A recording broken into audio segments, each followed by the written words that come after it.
College की सबसे खूबसूरत लड़की से मेरी जोरदार लड़ाई हुई थी, लेकिन अगले ही दिन मैं अचानक गायब हो गया। उस दिन के बाद ऐसा लगा जैसे मैं उसकी जिंदगी से हमेशा के लिए मिट गया हूँ। न दोस्तों को पता था कि मैं कहाँ गया, न टीचर्स को। यहाँ तक कि जब वो मेरे घर पहुंची तो पता चला कि मेरा परिवार भी वहाँ से जा चुका है। आखिर में उसने रोते हुए अपने पिता से पुलिस स्टेशन में मेरे पहचान पत्र की जानकारी निकलवाने की कोशिश की, लेकिन वहाँ से भी सिर्फ एक ही जवाब मिला, ऐसा कोई व्यक्ति मौजूद ही नहीं है। उस पल लिन छिंगशुए के दिमाग में सिर्फ एक ही बात बैठ गई थी कि जिस लड़के से वो प्यार करती थी वो अब इस दुनिया में नहीं रहा। अगले 3 साल तक वो इसी बात पर यकीन करती रही। वहीं दूसरी तरफ मैं देश के लिए अपनी रिसर्च पूरी करके वापस लौटा। मुझे पता चला कि लिन छिंगशुए अब क्योटो यूनिवर्सिटी में सेकंड ईयर की छात्रा है, अपने स्कूल के दिनों की अधूरी यादों को पूरा करने के लिए, जबकि मैं आराम से एक बड़े प्रोफेसर की नौकरी कर सकता था। मैंने खुद को एक सामान्य फ्रेशर स्टूडेंट बनाकर उसी यूनिवर्सिटी में एडमिशन ले लिया। उधर यूनिवर्सिटी के नए छात्रों के स्वागत केंद्र पर लिन छिंगशुए शांत बैठी हुई थी। वो बिना कुछ किए बस वहाँ बैठी थी, लेकिन फिर भी आसपास से गुजरने वाले कई नए लड़के उसे देखकर रुक जा रहे थे। तभी उसकी दोस्त ली चियन मुस्कुराते हुए बोली, छिंगशुए, सच में तुम हमारी यूनिवर्सिटी की नंबर 1 ब्यूटी कहलाने लायक हो। देखो तो सही, ये नई जूनियर्स तुम्हें देखकर आंखें तक नहीं हटा पा रहे। मुझे पूरा यकीन है कि आज के बाद न जाने कितने लड़के तुम्हारे बारे में पूछते फिरेंगे। लेकिन लिन छिंगशुए ने बिल्कुल शांत अंदाज में कहा, जिसे जो करना है करे, मुझे प्यार व्यार में कोई दिलचस्पी नहीं है। इन सबसे बेहतर तो ये है कि हम लोग साथ में वीमिंग झील के किनारे बैठकर ठंडी हवा खाएं, रात को स्ट्रीट फूड खाएं, वो किसी भी प्यार से ज्यादा अच्छा लगता है। इतना कहते ही उसकी आंखों की चमक अचानक हल्की पड़ गई, क्योंकि यही बातें उसने कभी उस लड़के से कही थी जिसे वो आज तक नहीं भूल पाई थी। साथ में झील किनारे घूमना, लाइब्रेरी में बैठना, क्लास बंक करके बास्केटबॉल मैच देखने जाना, ये सब यादें अब भी उसके दिल में जिंदा थी। आज भी उसे कैंपस में कई ऐसे लड़के दिख जाते थे जिनकी आंखें, बोलने का तरीका या चेहरा थोड़ा बहुत उससे मिलता था, लेकिन वो असली इंसान कभी वापस नहीं आया। ली चियन ने उसकी आंखों की उदासी देखकर धीरे से पूछा, छिंगशुए, तुम अभी तक अपने उस बॉयफ्रेंड को नहीं भूल पाई ना, जो 3 साल पहले मर गया था? हॉस्टल की लड़कियों को उसकी कहानी थोड़ी बहुत पता थी। सबको लगता था कि स्कूल टाइम का प्यार था, समय के साथ भूल जाना चाहिए, लेकिन 3 साल गुजरने के बाद भी वो किसी और को पसंद नहीं कर पाई थी। लिन छिंगशुए हल्का सा मुस्कुराई और बोली, ऐसा नहीं है कि मैं उसे हर पल याद करती हूँ, बस अभी तक किसी और को पसंद नहीं कर पाई। फिर उसने ली चियन का हाथ पकड़कर माहौल बदलने की कोशिश की और बोली, चलो अब यहाँ खड़ी मत रहो, इस समय नए स्टूडेंट्स आने वाले होंगे, जाओ गेट पर उनका स्वागत करो, शायद इस साल तुम्हें कोई हैंडसम जूनियर मिल जाए। ली चियन हंसते हुए वहाँ से चली गई। उसके जाने के बाद लिन छिंगशुए ने धीरे से सांस छोड़ी। उसकी आंखें हल्की लाल हो चुकी थी। एक पल के लिए उसे ऐसा लगा जैसे वो फिर से अपने स्कूल के दिनों में लौट गई हो। मैथ्स की क्लास में झपकी लेना, हिंदी की क्लास में चिट्ठियां पास करना, सेल्फ स्टडी में गानों के लिरिक्स लिखना, वो सारी यादें उसके दिल में आज भी वैसी ही जिंदा थी जाते थे। उस समय सिर्फ 10 मिनट की नींद भी किसी खूबसूरत सपने जैसी लगती थी। समय तेजी से गुजरता गया। तभी गर्मियों की हल्की हवा चली और लिन छिंगशुए के चेहरे के पास लहराते बालों को बिखेर गई। उसने धीरे से सिर उठाया, लेकिन उसके चेहरे पर फिर वही उदासी लौट आई। उसके मन में बस एक ही ख्याल आया, अगर इस वक्त तुम मेरे साथ होते तो कितना अच्छा होता। उधर क्योटो यूनिवर्सिटी के मेन गेट पर मैं हाथ में अपना सूटकेस लिए खड़ा था। मैंने सामने मौजूद उस विशाल और शानदार यूनिवर्सिटी गेट को देखा। सालों से शांत पड़ा मेरा दिल अचानक अजीब सी हलचल महसूस करने लगा। मैं सोचने लगा कि बिना बताए गायब हो जाने के बाद शायद उसे बहुत दुख हुआ होगा। मैंने गहरी सांस ली और धीरे धीरे कैंपस के अंदर कदम बढ़ा दिए। मैं अभी कुछ ही कदम चला था कि तभी नए छात्रों की मदद करने वाली वॉलंटियर आर्म बैंड पहने ली चियन मुस्कुराते हुए मेरे पास आई। उसने पूछा, जूनियर आप किस डिपार्टमेंट के हैं? मैं इस बार नए स्टूडेंट्स की वॉलंटियर हूँ, चाहो तो मैं आपको रिपोर्टिंग डेस्क तक ले चलूं? मैंने जवाब दिया, मैं इकोनॉमिक्स एंड मैनेजमेंट डिपार्टमेंट से हूँ। सच कहूँ तो मुझे रास्ता भी ठीक से नहीं पता, तो आपको तकलीफ होगी। ली चियन हंस पड़ी और बोली, अरे इसमें कैसी तकलीफ, कितनी अच्छी बात है, मैं भी उसी डिपार्टमेंट की हूँ, इस हिसाब से तो मैं तुम्हारी सीनियर हुई। इतना कहकर उसने मेरा सूटकेस पकड़ने के लिए हाथ बढ़ाया, लेकिन मैंने हल्के से सूटकेस पीछे खींच लिया और बोला, कोई बात नहीं, इसमें काफी भारी सामान है, मैं खुद उठा लूंगा। ली चियन ने ज्यादा जोर नहीं दिया और मुस्कुराकर बोली, ठीक है, तो बस मेरे पीछे पीछे चलते रहना। इसके बाद वो मुझे कैंपस के अंदर नए छात्रों के रिपोर्टिंग एरिया की तरफ ले जाने लगी। चलते चलते मैंने अचानक उससे पूछा, सीनियर आप हमारे डिपार्टमेंट की हैं, तो क्या आप लिन छिंगशुए सीनियर को जानती हैं? मेरा सवाल सुनते ही ली चियन ने तुरंत सिर हिलाया और मजाकिया अंदाज में बोली, वाह जूनियर, तुम्हारी जानकारी तो काफी तेज है। अभी यूनिवर्सिटी में कदम रखा भी नहीं और पहले ही पता कर लिया कि हमारे कॉलेज की सबसे खूबसूरत लड़की कौन है। क्या तुम भी हमारी कॉलेज क्वीन लिन छिंगशुए में दिलचस्पी रखते हो? मैंने शांत आवाज में जवाब दिया, मैं और सिस्टर लिन एक ही हाई स्कूल से हैं। सच कहूँ तो उन्हीं की वजह से मैंने क्योटो यूनिवर्सिटी के इकोनॉमिक्स डिपार्टमेंट को चुना। ली चियन थोड़ा चौंकी, फिर उसने मुझे ऐसे देखा जैसे सब समझ गई हो। वो मुस्कुराकर बोली, ओह तो तुम खास तौर पर उनके लिए यहाँ आए हो। आजकल के लड़के भी कमाल हैं, लेकिन चूंकि तुम दोनों एक ही स्कूल से हो तो शायद तुमने उनके बारे में काफी बातें सुनी होंगी। उसकी बात सुनकर मैं कुछ पल के लिए चुप हो गया। मेरी यादों में लिन छिंगशुए हमेशा एक आदर्श स्टूडेंट थी, स्कूल की टॉपर, सबसे खूबसूरत लड़की और सबकी नजरों का केंद्र। मुझे समझ नहीं आया कि ली चियन आखिर किस बात की ओर इशारा कर रही थी। मैंने हल्के मजाक में कहा, क्या हर बार क्लास में दूसरा स्थान लाना भी कोई बड़ी उपलब्धि है? क्योंकि पहला स्थान तो हमेशा मेरा होता था। इतने में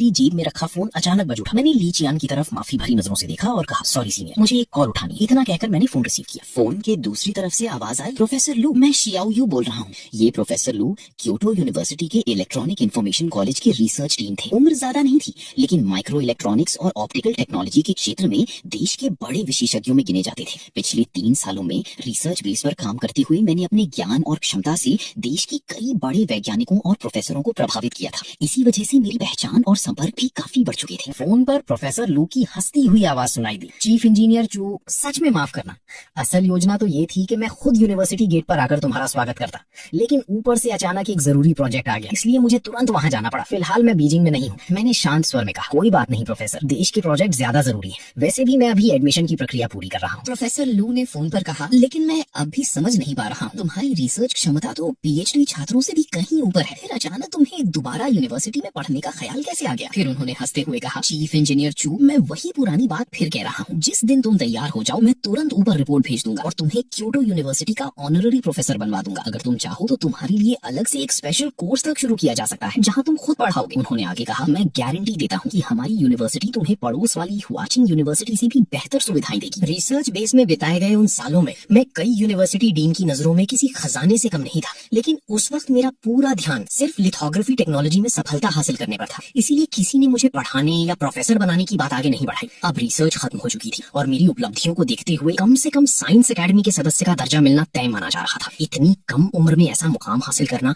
अपने आप में बहुत बड़ी बात थी। इतनी कम उम्र का वैज्ञानिक जहाँ भी जाता लोग उसे हासिल करने की कोशिश करते। प्रोफेसर लू हंसते हुए बोले, अब जब तुम क्योटो यूनिवर्सिटी आ ही गए हो तो हम तुम्हें आसानी से जाने नहीं देंगे। मैंने हल्की मुस्कान के साथ जवाब दिया, इस बारे में बाद में बात करेंगे, फिलहाल तो मुझे कुछ समय आराम करने दीजिए। फिर मैंने कहा, ठीक है प्रोफेसर, मैं अभी एडमिशन की प्रक्रिया पूरी कर रहा हूँ, आप भी काफी व्यस्त होंगे, इसलिए ज्यादा परेशान नहीं करूंगा। प्रोफेसर लू तुरंत बोले, ठीक है, पहले आराम से एडमिशन कर लो। हालांकि मैं अभी यूनिवर्सिटी में नहीं हूँ, लेकिन अगर जिंदगी या पढ़ाई से जुड़ी कोई भी समस्या हो तो सीधे मुझे फोन करना। मैंने जवाब दिया, जरूर, जब आप वापस बीजिंग आएंगे तब मैं खुद आपसे मिलने आऊंगा। इतना कहकर मैंने फोन काट दिया। उधर रिपोर्टिंग एरिया में ली चियान इधर उधर देखने लगी। उसने देखा कि जो लिन छिंगशुए अभी तक रिसेप्शन डेस्क पर बैठी थी वो अचानक गायब हो चुकी थी। वो तुरंत बाकी छात्रों के पास गई और पूछा, छिंगशुए कहाँ गई? एक लड़की ने जवाब दिया, उसने कहा कि इतनी गर्मी में पूरा दिन यहाँ बैठना काफी थका देने वाला है, इसलिए वो सबके लिए मिल्क टी लेने गई है। ये सुनकर ली चियान थोड़ा निराश हो गई। फिर उसने मेरी तरफ देखा और बोली, सॉरी जूनियर, सीनियर लिन को अभी कुछ काम आ गया है, इसलिए फिलहाल तुम उनसे नहीं मिल पाओगे। मैंने हल्के से मुस्कुराकर कहा, कोई बात नहीं, आगे बहुत समय है, कभी न कभी मुलाकात हो ही जाएगी। फिर उसने पूछा, तुम किस क्लास में हो? मैंने जवाब दिया, economics and management, first year. Li Qian मुस्कुराई और बोली, तो फिर चिंता की कोई बात नहीं, मैं और छिंगशुए दोनों तुम्हारी क्लास की असिस्टेंट काउंसलर है। कल फ्रेशर्स मीटिंग में तुम उनसे फिर मिल लोगे। मैंने सिर हिलाया और रिपोर्टिंग डेस्क की तरफ बढ़ गया। वहाँ स्टाफ ने मेरे एडमिशन लेटर की जानकारी चेक की, फिर नए छात्रों की लिस्ट में मेरा नाम ढूंढकर मुझसे साइन करवाए। उसके बाद मुझे हॉस्टल की चाबी और स्टूडेंट कार्ड दे दिया गया। तभी एक सीनियर मेरे पास आया और बोला, जूनियर, सामान मिल गया हो तो मैं तुम्हें हॉस्टल तक छोड़ देता हूँ, पहले सामान रख देना, फिर हॉस्टल ऑफिस से कंबल, बेडिंग और बाकी जरूरी सामान ले लेना। मैंने हल्का सा सिर हिलाया और उसके साथ इकोनॉमिक्स डिपार्टमेंट के बॉयज हॉस्टल की तरफ चल पड़ा। मेरे जाने के कुछ ही देर बाद लिन छिंगशुए वापस रिपोर्टिंग एरिया में पहुंची। उसे देखते ही ली चियान तुरंत उसके पास भागती हुई आई और उत्साहित होकर बोली, छिंगशुए, तुम सच में गलत टाइम पर चली गई थी। मैं तुम्हें बताऊं, इस बार हमारे डिपार्टमेंट में एक बहुत ही हैंडसम और बेहद खास आभा वाला जूनियर आया है, और सुनो, उसने कहा कि वो तुम्हारी ही हाई स्कूल से है। मुझे तो पूरा यकीन है कि वो सिर्फ तुम्हारी वजह से यहाँ आया है। ली चियान तुरंत बोली, अरे मैंने ये कब कहा कि तुम्हें उससे प्यार करना है, लेकिन वो तुम्हारे शहर से आया है और तुम्हारा डायरेक्ट जूनियर भी है, तो थोड़ा ध्यान रखना तो बनता है। फिर उसने अचानक पूछा, वैसे उसका नाम चू शियाओ यू है क्या? तुम्हें इस नाम का कोई लड़का याद है? ये नाम सुनते ही लिन छिंगशुए की धड़कन जैसे अचानक धीमी पड़ गई। उसकी आंखें हल्की कांपने लगी और उसकी आवाज भी धीरे धीरे थरथराने लगी। लिन छिंगशुए ने घबराई हुई आवाज में पूछा, तुमने अभी उसका नाम क्या बताया? ली चियान ने हैरानी से जवाब दिया, चू शियाओ यू। क्यों, क्या बात है? लिन छिंगशुए ने जल्दी से सिर हिलाया, लेकिन उसकी आवाज में साफ बेचैनी थी। नहीं, कुछ नहीं, वो अभी किस तरफ गया? ली चियान ने हाथ से उस दिशा की तरफ इशारा किया जहाँ मैं गया था। जब लिन छिंगशुए ने वहाँ नजर डाली तब तक मैं और वो सीनियर एक छोटी गली में मुड़ चुके थे, लेकिन उसी एक पल में उसे ऐसा लगा जैसे उसने उस लड़के की पीठ फिर से देख ली हो। अगले ही पल उसने खुद को झटके से संभाला और तेजी से सिर हिलाते हुए मन ही मन बोली, नहीं, ये संभव नहीं है, शायद सिर्फ नाम एक जैसा होगा। 3 साल पहले की गर्मियों की यादें उसके दिमाग में ताजा हो गई। उस दिन हमारी जोरदार लड़ाई हुई थी। गुस्से में मैंने कहा था कि अब मैं उससे कभी बात नहीं करूंगा, लेकिन 2 दिन बाद ही मैंने उसे फिर मैसेज किया था। फिर अचानक उसी दिन से मैं जैसे उसकी जिंदगी से पूरी तरह गायब हो गया। स्कूल के किसी दोस्त या टीचर को नहीं पता था कि मैं कहाँ चला गया। यहाँ तक कि मेरा परिवार भी घर बदल चुका था। और जब उसने पुलिस स्टेशन जाकर मेरी पहचान से जुड़ी जानकारी निकलवाने की कोशिश की, तब वहाँ से भी कोई रिकॉर्ड नहीं मिला। उसी समय लिन छिंगशुए के मन में एक ही डर बैठ गया था कि मैं अब इस दुनिया में नहीं हूँ। 3 सालों तक वो इसी बात पर यकीन करती रही, इसलिए उसके लिए ये मानना नामुमकिन था कि अभी जो लड़का उसने देखा वो मैं हो सकता हूँ। उसके हिसाब से बस नाम मिलता जुलता होगा और पीछे से शक्ल भी थोड़ी वैसी लगी होगी। आखिरकार उसने कांपते हुए अपने कदम पीछे खींच लिए। उधर वो सीनियर मुझे हॉस्टल बिल्डिंग तक छोड़कर वापस चला गया। मैंने हॉस्टल की चाबी पर लिखे कमरे का नंबर देखा और अपने यूनिवर्सिटी जीवन के नए कमरे का दरवाजा खोल दिया। थोड़ी देर बाद बाकी 2 रूममेट्स भी आ गए। हम चारों ने जन्म तिथि के हिसाब से अपनी रैंक तय की। झू पेंगफेई सबसे बड़े निकले,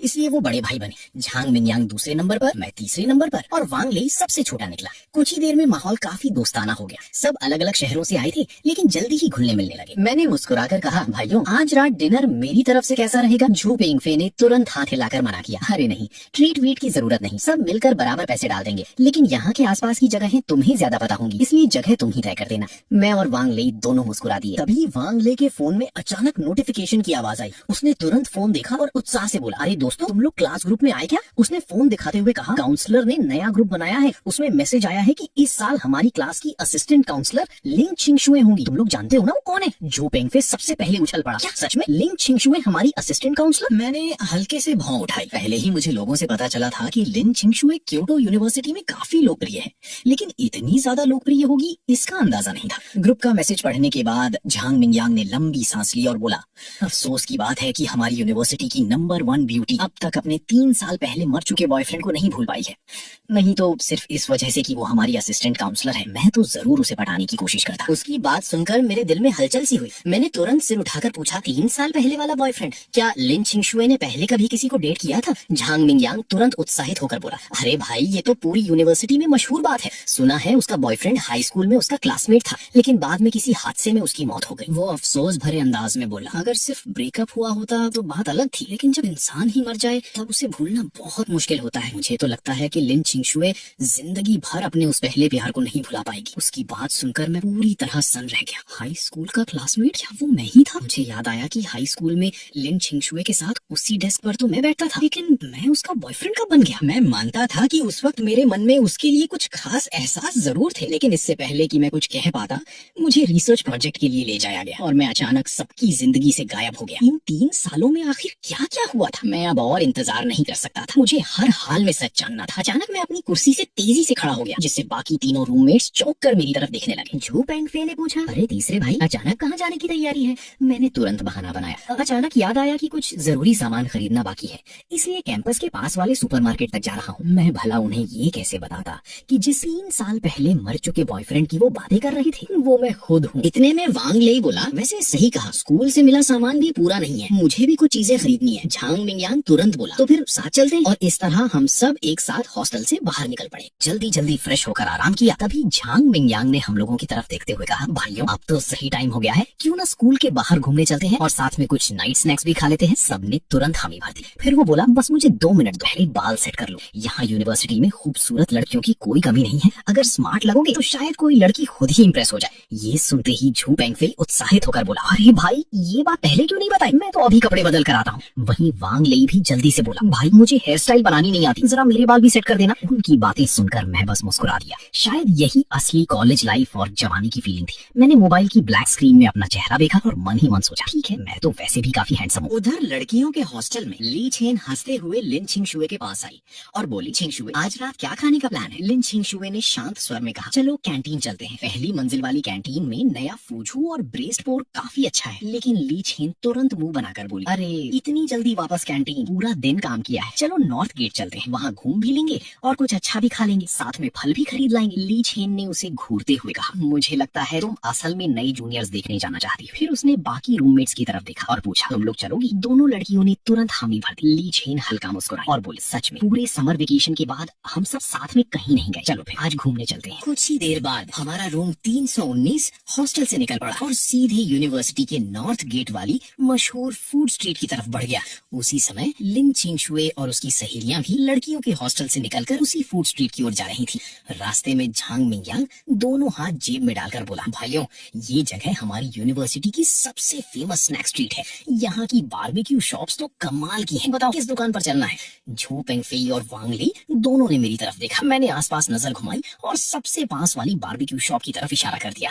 झांग मिंगयांग तुरंत आगे बढ़ते हुए बोला, चलो भाइयों आज वहीं धूम मचाते हैं। उसी समय दूसरी तरफ ली चियन लिन शिंगशुए का हाथ पकड़े हुए इधर उधर देख रही थी। फिर उसने अचानक उत्साहित होकर कहा, सुनो लड़कियों, आज यहाँ बहुत सारे नए स्टूडेंट्स आए हुए हैं, देखते हैं कहीं कोई हैंडसम जूनियर मिल जाए। ली चियन ने हंसते हुए कहा, चलो लड़कियों अब तय करो किस दुकान में खाना है। बाकी दोनों रूममेट्स ने कहा, हम तो कहीं भी खा लेंगे। फिर ली चियन ने पास खड़ी लिन शिंगशुए की तरफ देखा, लेकिन तभी लिन शिंगशुए की नजर अचानक सामने पड़ी एक बारबेक्यू शॉप पर जाकर रुक गई। अगले ही पल उसका पूरा शरीर हल्का कांप उठा। उसने साफ देखा कि मैं झू पेंगफे और बाकी दोस्तों के साथ उसी दुकान के अंदर जा रहा था। उसी एक पल में उसके दिमाग ने जैसे काम करना बंद कर दिया। उसकी आंखें बस उसी दुकान के दरवाजे पर टिकी रह गईं और वो लंबे समय तक सांस रोककर वहीं खड़ी रह गई, क्योंकि इस बार सिर्फ पीछे से शक्ल मिलती जुलती नहीं लग रही थी, बल्कि उसे सच में ऐसा महसूस हुआ जैसे उसने शाओ यू को ही देख लिया हो। चेहरा, चाल, शरीर सब कुछ लगभग वैसा ही था। उस पल लिन शिंगशुए को ऐसा लगा जैसे उसका दम घुटने लगा हो।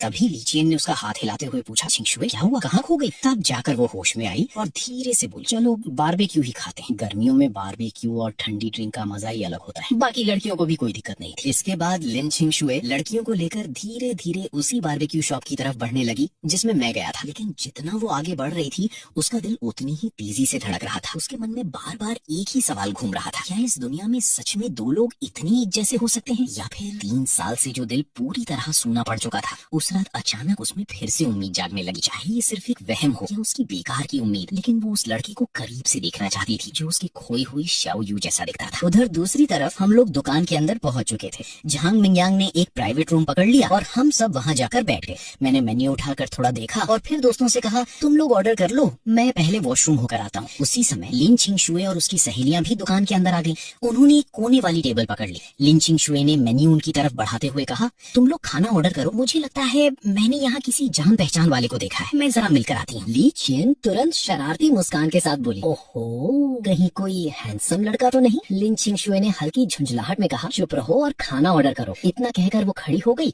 और पूरे रेस्टोरेंट में नजर दौड़ाने लगी, लेकिन जहाँ भी देखती सब चेहरे अनजान लगते। उसके चेहरे पर धीरे धीरे निराशा साफ दिखाई देने लगी। फिर उसने गहरी सांस ली और एक एक करके रेस्टोरेंट के हर प्राइवेट रूम का दरवाजा खोलना शुरू कर दिया, लेकिन हर बार उसे निराशा ही हाथ लगी। आखिर में उसने वो दरवाजा खोला जहाँ झांग मिंगयांग और बाकी दोस्त बैठे थे। जैसे ही उन्होंने लिन शिंगशुए को देखा, तीनों की आंखें फैल गईं। लिन सीनियर, तीनों लगभग एक साथ बोल पड़े। लिन शिंगशुए ने हल्की सी मुस्कान के साथ कहा, सॉरी, मुझे लगा मैं शायद गलत जगह आ गई हूँ। तभी उसकी नजर टेबल पर रखी 4 सेट बर्तनों पर पड़ी। उसने हैरानी से पूछा, तुम लोग 4 लोग हो क्या? झांग मिंगयांग ने तुरंत जवाब दिया, हाँ, हमारा तीसरा दोस्त वॉशरूम गया है। लिन शिंगशुए ने हल्का सा सिर हिलाया और बोली, सॉरी, मुझे लगा मैंने किसी पहचान वाले को देखा है। इतना कहकर वो वापस बाहर निकल गई, लेकिन जैसे ही उसने मुड़कर कदम बढ़ाया, उसकी नजर सामने खड़े एक लड़के की पीठ पर पड़ी। सफेद टी शर्ट पहने उस लड़के को देखते ही उसका दिल एक बार फिर जोर से धड़क उठा। उसने गहरी सांस ली और धीरे धीरे उस लड़के के पीछे जाकर उसके कंधे पर हाथ रख दिया। लड़का तुरंत पलटा, लेकिन उसे देखते ही लिन शिंगशुए का चेहरा एकदम जम गया, क्योंकि वो मैं नहीं था। सामने वाला लड़का मुस्कुराकर बोला, लिन सीनियर, आप मुझे ढूंढ रही थी क्या?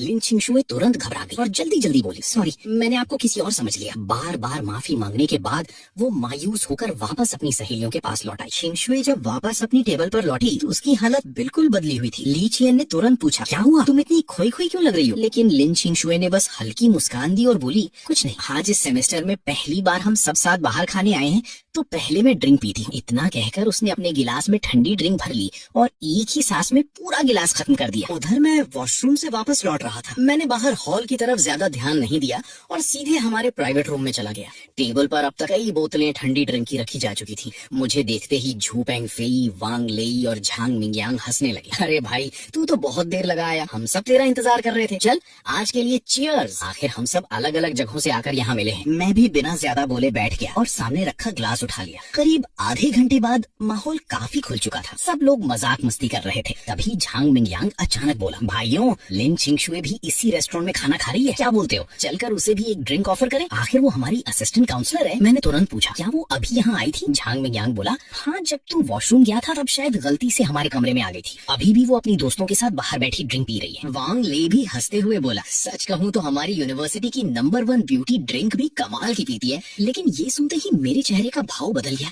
क्योंकि मुझे साफ याद था कि पहले वाली लिन चिंगशुए तो ड्रिंक को हाथ तक नहीं लगाती थी। अगले ही पल में अचानक कुर्सी से उठ खड़ा हुआ। झू पेंगफे ने हैरानी से पूछा, अरे भाई कहाँ जा रहा है? मैंने बस इतना कहा, तुम लोग बैठो, मैं अभी आता हूँ। इतना कहकर मैं बाहर हॉल में पहुंचा। नजर घुमाते ही मैंने लिन चिंगशुए को देख लिया। उसकी टेबल पर कई खाली बोतलें पड़ी थी। ली चेन और बाकी दोनों लड़कियां परेशान होकर उसे रोकने की कोशिश कर रही थी। चिंगशुए, अब बस करो, तुम बहुत ज्यादा पी चुकी हो। लेकिन लिन चिंगशुए की आंखें अब हल्की धुंधली हो चुकी थी। चेहरा पूरी तरह लाल था और हाथ में पकड़ा गिलास भी कांप रहा था। फिर भी वो बोली, कुछ नहीं हुआ, बस ये आखिरी गिलास। लेकिन तभी उसकी नजर सामने खड़े मुझ पर पड़ी। उसकी धुंधली आंखों में मेरा चेहरा साफ दिखाई दिया। उसने जैसे ही मुझे देखा उसकी सांसें रुक सी गई। मैं तुरंत उसके हाथ से गिलास छीनकर खुद पी गया और धीरे से कहा, बस अब और मत पियो। ली चियन ने मुझे देखकर हैरानी से कहा, अरे जूनियर तुम? मैंने सिर हिलाकर पूछा, इन्होंने कितनी ड्रिंक पी ली? ली चियन ने नीचे रखी 7-8 खाली बोतलों की तरफ इशारा करते हुए कहा, ये सब हमारी लिन बड़ी ब्यूटी ने अकेले खत्म की है। इतना सुनते ही लिन चिंगशुए ने अचानक सिर उठाया।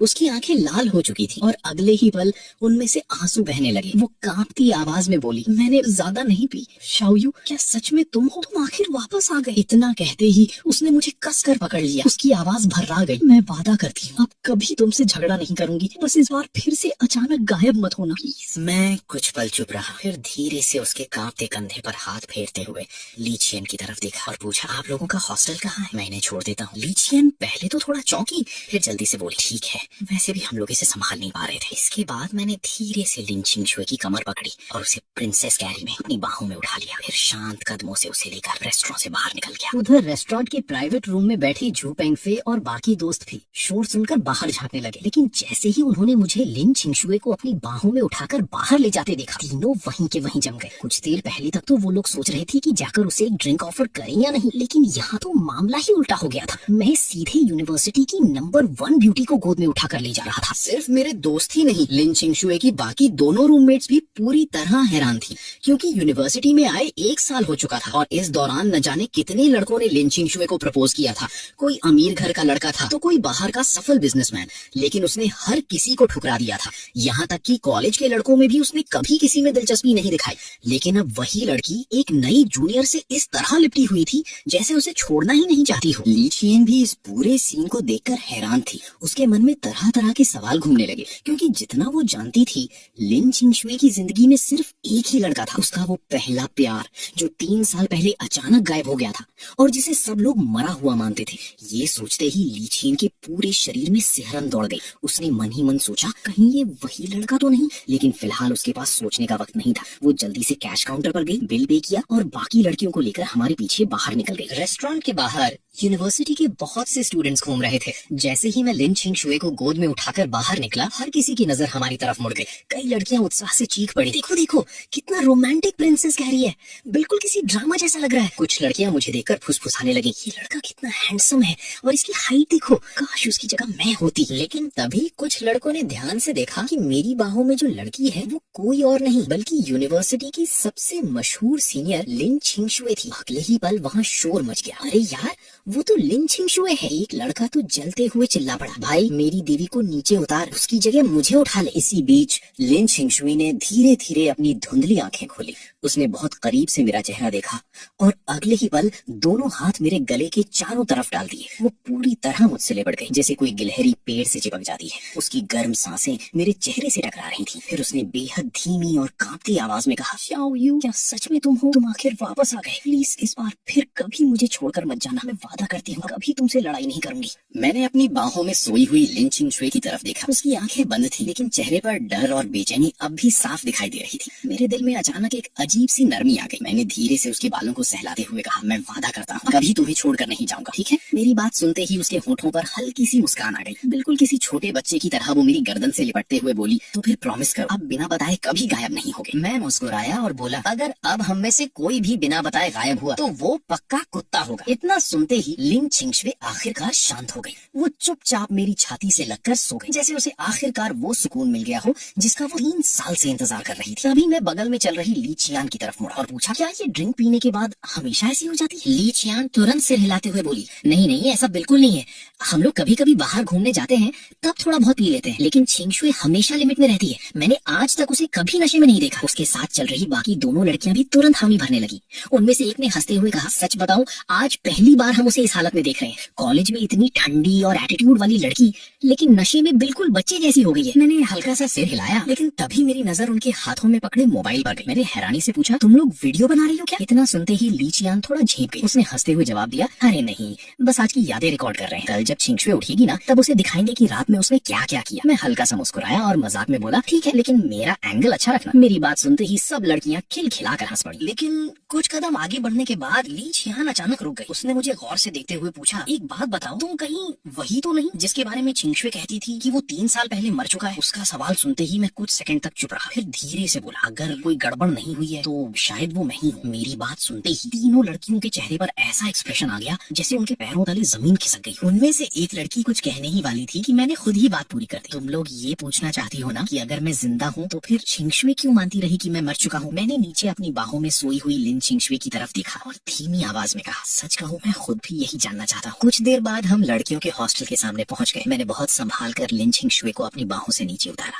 फिर ली चियान और बाकी लड़कियों की तरफ देखकर बोला, सीनियर्स आज रात इसका ध्यान आप लोगों को रखना होगा। ली चियान मुस्कुराते हुए बोली, टेंशन मत लो, हम संभाल लेंगे। उसके बाद तीनों ने मिलकर लिन छिंगशुए को सहारा दिया और धीरे धीरे हॉस्टल के अंदर ले गई। मैं वहीं खड़ा उन्हें तब तक देखता रहा जब तक वो मेरी नजरों से ओझल नहीं हो गए। उनके जाने के बाद मैं वापस उसी बारबेक्यू रेस्टोरेंट में लौट आया। जैसे ही मैंने कमरे का दरवाजा खोला, जू बेंगफे और बाकी दोनों रूममेट्स तुरंत सीधे होकर बैठ गए। एक लड़का मेरे लिए कुर्सी खींचने लगा, दूसरा टेबल साफ करने लगा और तीसरा मेरे सामने गर्मा गर्म कबाब और ठंडी ड्रिंक रख गया। मुझे जबरदस्ती कुर्सी पर बिठाने के बाद तीनों सामने लाइन से बैठ गए। उनके चेहरे पर ऐसी एक्सप्रेशन थी जैसे कोई कोर्ट की सुनवाई शुरू होने वाली हो। फिर तीनों ने एक साथ मुस्कुराते हुए कहा, तो भाई अब बता भी दे, आखिर चल क्या रहा है? यूनिवर्सिटी में आए अभी पहला ही दिन हुआ था और मैं पहले से ही पूरे हॉस्टल में चर्चा का विषय बन चुका था। जैसे ही मैं कमरे में बैठा, झू पेंगफेई ने मुझे घूरते हुए कहा, भाई तू तो कमाल निकला। कॉलेज के पहले ही दिन तूने हमारी पूरी यूनिवर्सिटी की सबसे खूबसूरत कैंपस क्वीन को पटा कर ले गया। उसकी बात सुनकर मैं बस बेबस होकर हंस पड़ा। मैंने हाथ उठाकर समझाते हुए कहा, अरे ऐसा कुछ नहीं है, हम दोनों हाई स्कूल से एक दूसरे को जानते हैं। अभी तुम लोगों ने बताया कि वो बाहर बैठी है तो मैं बस उसे हेलो बोलने चला गया था, लेकिन वो थोड़ी ज्यादा ड्रिंक कर चुकी थी, इसीलिए मैं उसे वापस हॉस्टल छोड़ आया। मेरी बात खत्म होते ही झू पेंगफे ने मुझे ऐसा लुक दिया जैसे उसे मेरी एक भी बात पर भरोसा नहीं हो। उसने तुरंत कहा, ये सब बोलते वक्त जरा अपने दिल पर हाथ रखकर बोल, कौन सा नॉर्मल दोस्त किसी लड़की को प्रिंसेस कैरी करके हॉस्टल छोड़ने जाता है? इतना सुनते ही बाकी दोनों भी हंसने लगे। वांग लेई ने उत्साहित होकर कहा, और मैंने अपनी आंखों से देखा था, वो खुद तुझसे लिपट गई थी। अचानक वांग लेई की आंखें चमक उठी। उसने मुझे गौर से देखते हुए कहा, रुक, कहीं तो वही तो नहीं जिसके बारे में लिन छिंगशुए कहती थी कि वो 3 साल पहले मर चुका है? उसके दिमाग में तुरंत अपनी ही फिल्म चलने लगी। शायद 3 साल पहले तुम दोनों का ब्रेकअप हुआ होगा, तूने उसका दिल तोड़ दिया होगा, इसलिए उसने गुस्से में सबको बोल दिया कि तू मर चुका है। कमरे का माहौल अचानक पूरी तरह गॉसिप मोड में चला गया। झू पेंगफे और झांग मिंगयांग दोनों मुझे ऐसे घेर कर बैठ गए जैसे कोई पुलिस पूछताछ चल रही। झू पेंगफे ने नाटकीय अंदाज में कहा, ओहो अब समझ आया, तूने हमारी कैंपस क्वीन को छोड़ दिया होगा, इसलिए वो आज तक तुझे भूल नहीं पाई। झांग मिंगयांग ने तुरंत बात आगे बढ़ाई, अगर सच में ऐसा है ना तो आने वाले आधे महीने की मिलिट्री ट्रेनिंग में हमारी हालत खराब होने वाली है। आखिर वो हमारी असिस्टेंट काउंसलर है। वांग लेई ने मेरे कंधे पर हाथ रखते हुए गंभीर आवाज में कहा, भाई ये मामला जल्दी सुलझा ले, वरना पूरा क्लास तेरे चक्कर में पिस जाएगा। उनकी बातें सुनकर मैं खुद हंसी रोक नहीं पाया। मैंने सिर पकड़ते हुए कहा, तुम लोग बेवजह फिल्म मत बनाओ, मैंने कभी उसके साथ गलत नहीं किया और ना ही हम कभी रिलेशनशिप में थे। मेरी बात सुनकर तीनों अचानक चुप हो गए। फिर झांग मिंगयांग ने धीरे से कहा, तो मतलब वो 3 साल वाला एक्स बॉयफ्रेंड असली था ही नहीं, उसने खुद ही कहानी बना रखी थी ताकि लड़के उससे दूर रहे। उसकी आंखों में अचानक उम्मीद चमक उठी, अगर ऐसा है तो फिर शायद मेरे पास अभी भी मौका है। इतना सुनते ही झू पेंगफेई ने उसे घूर कर देखा और बोला, भाई सपने देखना बंद कर, मुझे अपनी छठी इंद्रिय पर पूरा भरोसा है। हमारे तीसरे भाई और लिन छिंगशुए के बीच जरूर कोई ऐसी कहानी है जो हमें नहीं पता। उसकी बात खत्म होते ही तीनों ने एक साथ मेरी तरफ देखा। झू पेंगफेई ने दोनों हाथ जोड़ लिए और बोला, भाई प्लीज थोड़ा गॉसिप तो खिला दे। मैंने गहरी सांस ली और शांत आवाज में कहा, हम कभी रिलेशनशिप में नहीं थे और ना ही मैंने उसे छोड़ा था, हम बस सामान्य क्लासमेट थे। लेकिन झू पेंगफेई ने तुरंत सवाल डाल दिया, ठीक है, लेकिन क्या तेरे मन में उसके लिए कभी कुछ था? उस सवाल के बाद कमरे में अचानक सन्नाटा छा गया। मैं कुछ सेकंड तक चुप बैठा रहा, फिर धीरे से बोला, हाँ था। उधर दूसरी तरफ मुंबई की एक विशाल एरोस्पेस रिसर्च बेस में माहौल बेहद गंभीर बना हुआ था। एक बड़े कॉन्फ्रेंस रूम में कई वैज्ञानिक और रिसर्चर बैठे थे। सामने सफेद लैब कोट पहने एक मध्यम उम्र का आदमी खड़ा था, जिसके बाल लगभग पूरी तरह सफेद हो चुके थे। यही थे प्रोफेसर लू, वही इंसान जिनसे मेरी फोन पर बात हुई थी। उनके सामने रॉकेट इंजन की ढेर सारी गोपनीय डिजाइन फाइलें रखी थी और उनके चेहरे पर साफ तनाव दिखाई दे रहा था। कॉन्फ्रेंस रूम में मौजूद ये जियांगो ने गंभीर आवाज में कहा, तो इस टेस्ट फ्लाइट की विफलता पर सबकी क्या राय है? क्या असली समस्या पता चली? तभी एक वैज्ञानिक खड़ा हुआ और रिपोर्ट पढ़ते हुए बोला, मुख्य समस्या टरबाइन ब्लेड की सटीकता में है। उसकी माइक्रो लेवल प्रिसिजन अभी भी स्टैंडर्ड से थोड़ी कम है। पूरा हॉल शांत होकर रिपोर्ट सुनता रहा, लेकिन रिपोर्ट खत्म होते ही ये जियांगो ने गुस्से में फाइल टेबल पर पटक दी। उनकी आवाज पूरे कमरे में गूंज उठी। बाकी चीजें बाद में देखेंगे, लेकिन ये टरबाइन ब्लेड वाली समस्या अब तक क्यों नहीं सुलझी? इतनी बार टेस्टिंग के बाद भी स्टैंडर्ड पूरा नहीं हो रहा। आखिर उन कंपनियों को क्या चाहिए? क्या वो चाहते हैं कि हम पूरा डिजाइन ही बदल दें? उनके साथ ही शुरू हुए दूसरे रिसर्च बेसों ने तो 5वीं पीढ़ी के ट्रांसपोर्ट एयरक्राफ्ट इंजन तक बना लिए थे। कुछ ने अलग अलग तरह के ड्रोन और मिसाइलें भी तैयार कर ली थी। लेकिन उनका एरोस्पेस फाइटर इंजन प्रोजेक्ट पूरे 10 साल की मेहनत के बाद भी टेस्ट फ्लाइट में फेल हो गया। लू योंग ने गंभीर आवाज में कहा कि वो एक ऐसे इंसान को जानते हैं जो शायद उनकी समस्या हल कर सकता है। जिस इंसान की वो बात कर रहे थे वो मैं था। जब मैं लिथोग्राफी मशीन पर रिसर्च कर रहा था तब भी रिसर्च बेस को अनगिनत मुश्किलों का सामना करना पड़ा था, लेकिन जो भी समस्या मेरे हाथ में आती वो बहुत जल्दी हल हो जाती थी। धीरे धीरे उस प्रोजेक्ट में शामिल वैज्ञानिकों की नजरों में मैं किसी किंवदंती जैसा बन चुका था। सिर्फ चिप टेक्नोलॉजी ही नहीं, मैंने एरोस्पेस फाइटर इंजन डिजाइन पर भी लू योंग के साथ कई बार चर्चा की थी। इस क्षेत्र में भी मेरे अपने अलग विचार थे, इसीलिए लू योंग को पूरा विश्वास था कि अगर मैं वहां पहुंच गया तो ये समस्या जरूर हल हो सकती है। जैसे ही मीटिंग रूम में चू शियाओयू नाम गूंजा, पूरा हॉल फुसफुसाहटों से भर गया। किसी ने कहा कि उसने ये नाम पहले कभी नहीं सुना, तो किसी को यकीन नहीं हो रहा था कि इतना बड़ा वैज्ञानिक प्रोजेक्ट कोई अनजान लड़का सुलझा सकता है। क्योंकि चाहे उनका प्रोजेक्ट हो या मेरा रिसर्च प्रोजेक्ट, दोनों ही देश के टॉप सीक्रेट स्तर के थे। मेरी पहचान तो अब बीच में SSS लेवल गोपनीयता में शामिल थी, इसीलिए वहां मौजूद ज्यादातर लोग मेरा नाम तक नहीं जानते थे। ये जियांगो कुछ पल शांत रहे, फिर उन्होंने लू योंग से पूछा कि क्या वही लड़का उस प्रोजेक्ट का चीफ डिजाइनर था? अकेडमी ऑफ साइंस के उपाध्यक्ष होने के नाते उन्हें मेरे बारे में कुछ जानकारी थी। आखिर जब मुझे हाई लेवल अकादमिक पद देने की चर्चा हुई थी तब कई बड़े वैज्ञानिकों ने एक साथ मीटिंग की थी। लू योंग ने तुरंत सिर हिलाकर कहा कि वही लड़का है। फिर ये जियांगो ने पूछा कि क्या उसे यहाँ बुलाया जा सकता है, क्योंकि जहाँ तक उन्हें पता था वो लड़का अब रिसर्च छोड़कर बीजिंग यूनिवर्सिटी में पढ़ाई करने चला गया है। लू योंग ने गहरी सांस लेते हुए कहा कि यही तो सबसे बड़ी बर्बादी है। उन्होंने बताया कि सिर्फ 3 साल में मैंने शून्य से शुरुआत करके 1 नैनोमीटर चिप तकनीक विकसित कर दी और उसी की वजह से वाशिया की चिप टेक्नोलॉजी दुनिया के शीर्ष स्तर तक पहुंच गई। ऐसे प्रतिभाशाली लड़के को देखकर उनका मन करता था कि उसे 24 घंटे रिसर्च बेस में बैठाकर रिसर्च करवाएं। कमरे में बैठे कई वैज्ञानिक चुपचाप सिर हिलाने लगे। ये जियांगो हल्का मुस्कुराए और बोले कि भले ही वो गारंटी नहीं दे सकते कि मैं आऊंगा, लेकिन कोशिश जरूर करनी चाहिए, क्योंकि भविष्य में वाशिया की वैज्ञानिक ताकत आखिरकार युवाओं के हाथ में ही जाएगी। अगली सुबह बीजिंग यूनिवर्सिटी के लड़कों के हॉस्टल में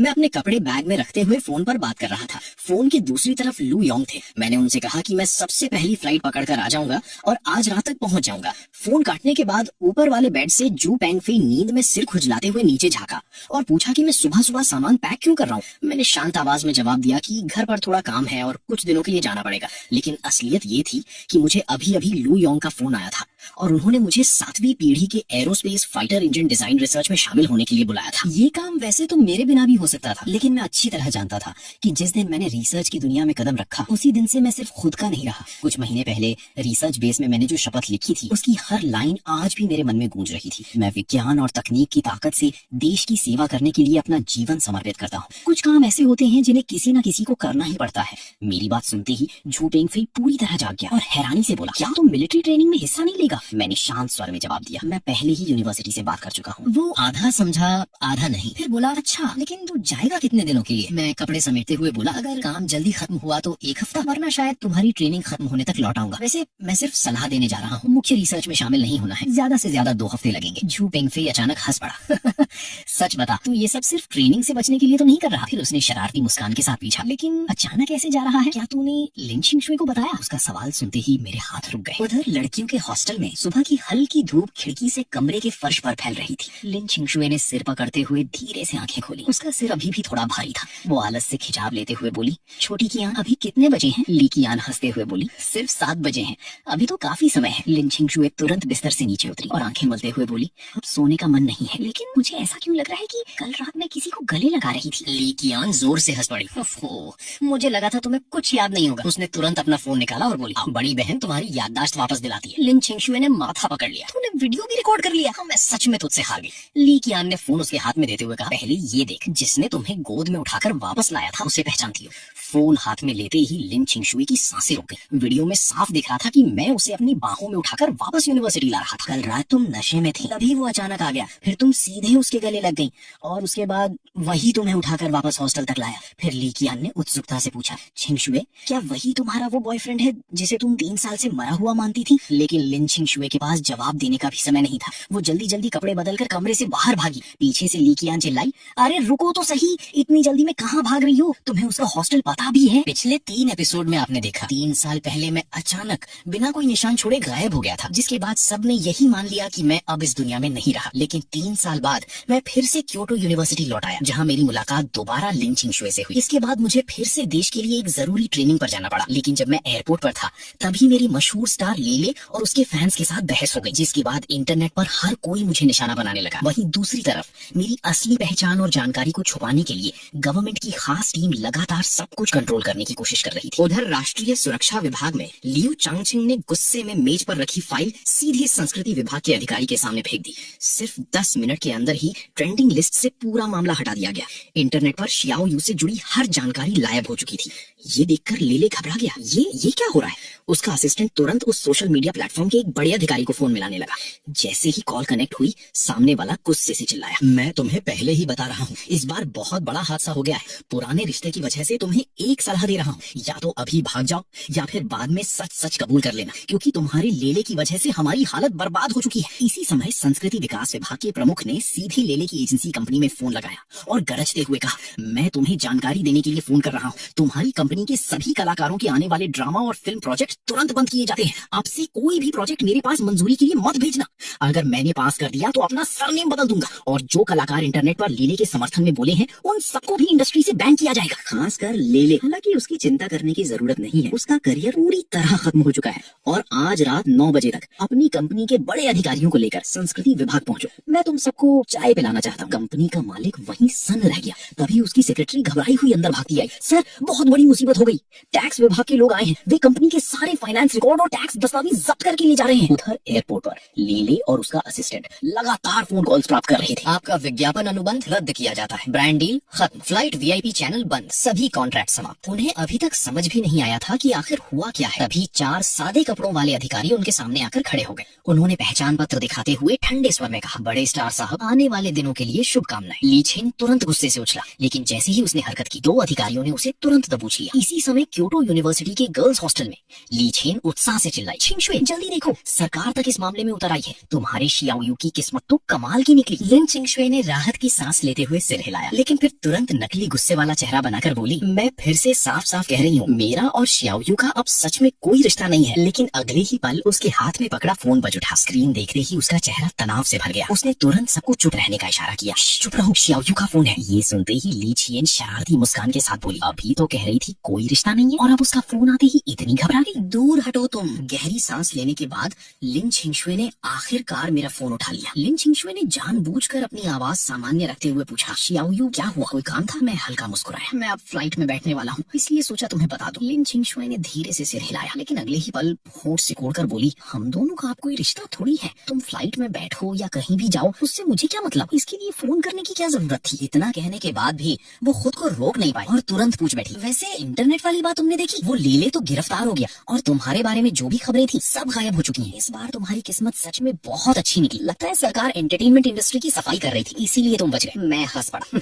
हाँ, सच में देश का धन्यवाद करना चाहिए। मैंने ज्यादा कुछ समझाया नहीं। अगर वो खुद ही ऐसा सोच रही थी तो मेरे लिए वही सबसे अच्छा था। कम से कम मुझे झूठ छुपाने के लिए और बातें नहीं बनानी पड़ती। तभी एयरपोर्ट पर अनाउंसमेंट गूंज उठा, बॉम्बे जाने वाली फ्लाइट के यात्री कृपया बोर्डिंग गेट पर पहुंचे। मैंने धीरे से कहा, मुझे अब फ्लाइट में जाना होगा, जब वापस आऊंगा तब तुमसे मिलने आऊंगा। फिर अचानक मुझे कुछ याद आया, और हाँ, तुमने उस दिन 3 साल पहले मर चुका एक्स बॉयफ्रेंड क्यों कहा था? ये सुनते ही लिन छिंगशुई का चेहरा लाल हो गया। कौन एक्स बॉयफ्रेंड? मुझे कुछ नहीं पता, तुम जल्दी जाओ, फ्लाइट छूट जाएगी, मैं फोन रख रही हूँ। फोन करते ही वो घबरा गई। ओ नहीं, उसे ये बात याद कैसे आ गई? उस समय तो उसे सच में लगा था कि मैं मर चुका हूँ। अब अचानक मैं वापस आ गया था तो वो आखिर ये बात कैसे समझाती? क्या वो सच सच कह देती क्योंकि मैं तुम्हें बहुत बहुत पसंद करती थी इसलिए मैंने अपने मन में तुम्हें अपना बॉयफ्रेंड मान लिया था? लेकिन अगले ही पल उसके चेहरे पर उलझन आ गई। वो धीरे से बड़बड़ाई, रुको, अभी अनाउंसमेंट में मॉबेई का नाम आया था। शियाओ यू ने घर मॉबेई कब शिफ्ट कर लिया? वो और सोच पाती उससे पहले ली चियन मुस्कुराते हुए उसके पास आ गई। अरे छोटी छिंगशुई, तुम्हें पता है अभी फोन पर तुम बिल्कुल प्यार में डूबी लड़की जैसी लग रही थी। उधर दूसरी तरफ लेले पुलिस की गाड़ी में सुन्न बैठा था। अब भी उसके मन में थोड़ी उम्मीद बाकी थी।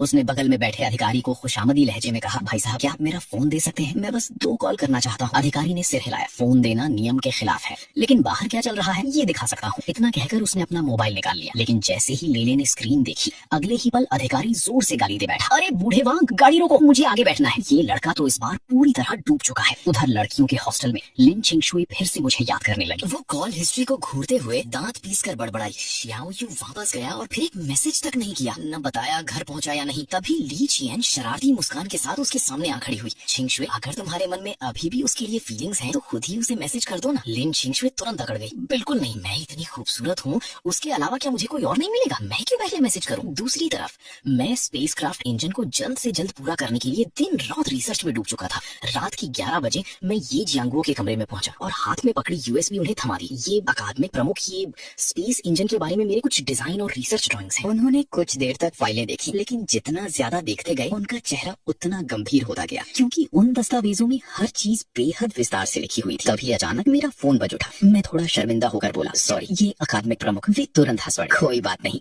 इतनी रात को फोन आया है तो जरूर क्योटो यूनिवर्सिटी वाली तुम्हारी छोटी गर्लफ्रेंड होगी। जवान लोग प्यार करेंगे ही, मैं भी उस उम्र से गुजर चुका हूँ, मेरी चिंता मत करो। मैंने फोन उठाकर देखा, सच में मैसेज लिन छिंगशुई का था। घर पहुंच गए क्या? मैं मुस्कुराया और जवाब टाइप किया, हाँ पहुंच गया हूँ, अभी किसी से बात कर रहा हूँ। बाकी सभी टॉप वैज्ञानिकों के बीच सबसे कम उम्र का मैं ही था। इसी वजह से जब मैं मीटिंग रूम में दाखिल हुआ तो कई लोगों की नजरें मुझ पर टिक गई। कुछ के चेहरे पर हैरानी थी तो कुछ के चेहरे पर साफ साफ शक दिखाई दे रहा था। आखिर इतनी कम उम्र का लड़का देश के सबसे बड़े रिसर्च प्रोजेक्ट में क्या कर सकता था? लेकिन तभी प्रोफेसर ये जियांगुओ खड़े हुए और गंभीर आवाज में बोले, आज से आगे स्पेस इंजन प्रोजेक्ट की जिम्मेदारी चू शियाओ यू संभालेंगे। आने वाले समय में आप सबको इनके साथ मिलकर काम करना होगा। उनकी बात सुनते ही पूरा हॉल कुछ सेकंड के लिए शांत हो गया। कई बुजुर्ग वैज्ञानिकों के चेहरे बदल गए। आखिर वे लोग वर्षों से रिसर्च कर रहे थे और अब अचानक एक युवा लड़के को उनके ऊपर जिम्मेदारी दी जा रही थी। तभी एक सफेद बालों वाले प्रोफेसर ने थोड़ा असंतोष जताते हुए कहा, प्रोफेसर ये हमें इस लड़के की क्षमता पर शक नहीं है, लेकिन स्पेस इंजन कोई बच्चों का खेल नहीं। इतने बड़े प्रोजेक्ट की जिम्मेदारी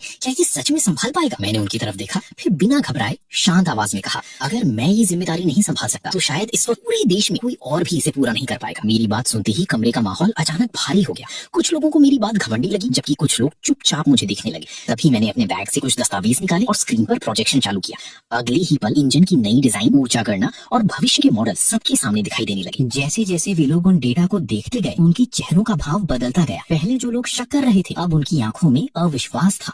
एक बुजुर्ग वैज्ञानिक अचानक कुर्सी से खड़े हो गए। ये डिजाइन तो मौजूदा टेक्नोलॉजी से कम 20 साल आगे की है। दूसरे प्रोफेसर ने कांपती आवाज में कहा, अगर ये सच में बन गया तो हमारा देश सीधे दुनिया में नंबर 1 बन जाएगा। मीटिंग रूम में बैठे सभी लोग अब मुझे अलग नजरों से देखने लगे थे, क्योंकि उन्हें समझ आ चुका था कि मैं कोई साधारण छात्र नहीं था। उधर दूसरी तरफ क्योटो यूनिवर्सिटी की ट्रेनिंग ग्राउंड में बैठी लिन छिंगशुई बार बार अपना फोन चेक कर रही थी, लेकिन मेरी तरफ से अब तक कोई मैसेज नहीं आया था। वो होठ फुलाकर बड़बड़ाई, बेवकूफ इंसान, सुबह से एक मैसेज तक नहीं किया। पास बैठी ली चियन हंसते हुए बोली, तुम तो कह रही थी 3 दिन तक उससे बात नहीं करोगी। लिन छिंगशुई ने तुरंत जवाब दिया, तो क्या वो खुद भी मैसेज नहीं कर सकता? लड़कों को थोड़ा मेहनत करनी चाहिए ना। इतना कहने के बाद भी उसने फिर फोन खोलकर देखा, लेकिन स्क्रीन अब भी खाली थी। वूली को छोड़कर वहाँ मौजूद ज्यादातर लोगों को अचानक आदेश मिलने के बाद सीधे मोबेई रिसर्च बेस भेज दिया गया था। उन्हें खुद भी नहीं पता था कि आखिर इतनी जल्दबाजी में उन्हें यहाँ क्यों बुलाया गया है। मीटिंग रूम में सभी लोग आपस में धीमी आवाज में चर्चा कर ही रहे थे कि तभी प्रोफेसर ये जियांगुओ, शियाओ यू